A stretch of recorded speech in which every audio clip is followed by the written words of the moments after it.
Hi, I'm Kevin Michalowski, editor of Concealed Carry Magazine. And if you, as a responsibly armed American, are facing down a vicious dog with your concealed firearm, you might just want to let the dog tear you limb from limb.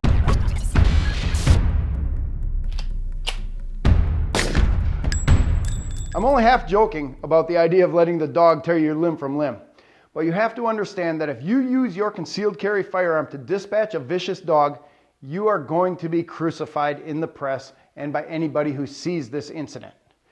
Understand that people in America are completely wacko when it comes to their pets and their dogs.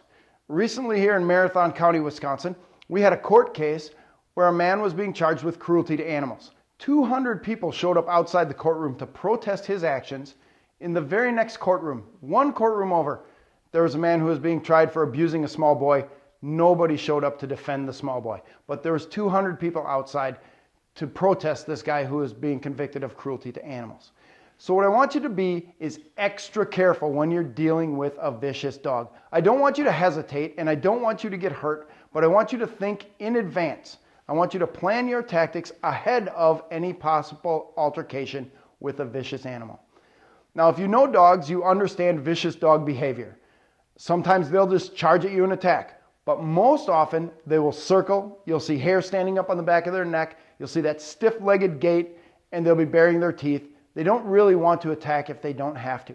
If you can get out of that situation without firing a shot, it's just like any other concealed carry deadly force incident. Get out of that situation without firing a shot. If you have to dispatch a dog to protect yourself or a family member, do it just as you would in engaging a human being. Make sure all the elements are there, but then be ready for the fallout. If you're the guy who shot the dog, if God forbid somebody happens to get it on video, you're going to be all over YouTube. If it makes a police report and that police report makes it into the paper, you are going to get threats. People are going to be on you like you would not believe. So plan ahead. If you can use an alternate weapon, dogs hate pepper spray. And pepper spray to a dog's face will ensure that he never attacks anyone ever again. It hurts so bad, he's going to remember it forever. But if you can't get to pepper spray, if you can't get to an alternate weapon, if you have to use your firearm, just realize all the same rules apply. You have to be able to articulate that you are in immediate danger of death or great bodily harm, you or someone else that you're protecting.